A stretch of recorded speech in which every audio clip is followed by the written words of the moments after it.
Graça e paz a todos que estarão assistindo e ouvindo esta reflexão. A temática que desejo abordar nesta reflexão sintética e de uma abrangência objetiva e bem imiscuída é sobre a teologia da pós-modernidade e também conectado a este assunto pertinente a questão da liturgia, Alguns teóricos que têm estudado este fenômeno cognominado pós-modernidade, período pós-razão, ou na verdade período pós-moderno, ou seja, aquele momento histórico de ruptura em que passamos da modernidade para a pós-modernidade. Como fica a igreja dentro deste contexto histórico? Precisamos analisar e reanalisar alguns aspectos, alguns pontos que são cruciais para a igreja. O pastor Ricardo Gondim, também profundo teórico e estudioso desta temática, ele faz uma abordagem dentro do mundo pós-moderno, onde nós temos uma infiltração muito forte do misticismo. E lamento muito em contemplar algumas igrejas minadas por este fenômeno da pós-modernidade e o interesse massificador nas emoções. O Evangelho de Jesus é o Evangelho racional. Paulo foi muito contundente ao enfatizar este Evangelho. A igreja de Roma, Paulo foi muito claro, o Evangelho de Jesus Cristo, ele é um Evangelho racional, de demonstração racional da fé. Aquela teoria tomasiana de Tomás de Aquino, do século XII, que defendia a demonstração da fé a partir de um pressuposto racional. Agora, este fenômeno que tem assolado a igreja,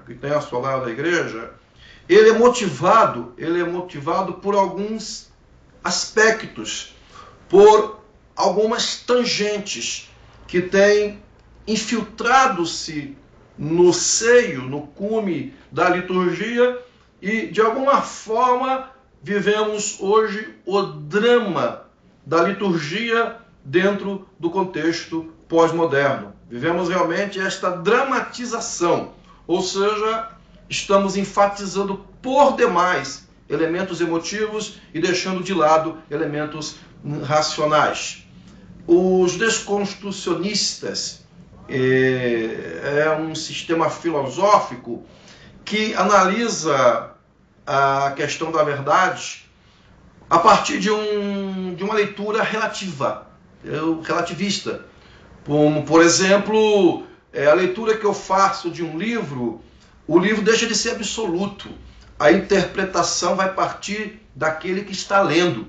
Ou seja, se eu pego um livro e leio este livro, a verdade que está contida neste livro não é mais verdade. O que vai valer agora é a minha verdade. Então temos aí um contexto de egocentrismo teológico, ou seja, a leitura pessoal, a personalização da fé. É muito perigoso e vivemos hoje o chamado evangelho do glamour, o evangelho voltado para os clichês. Temos como exemplo hoje esta liturgia mística que bebeu naquele misticismo antigo, aquele misticismo primitivo, aquele misticismo tradicional. Agora nós necessitamos hoje de uma reflexão mais coerente, mais concisa e mais fundamentalista. Ou seja, uma reflexão mais bíblica.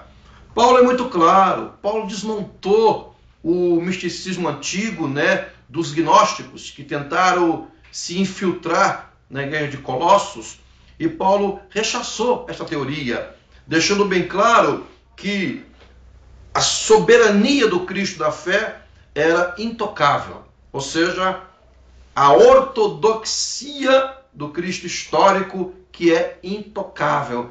Então, eu sou um defensor da cristologia fundamentada em princípios bíblicos,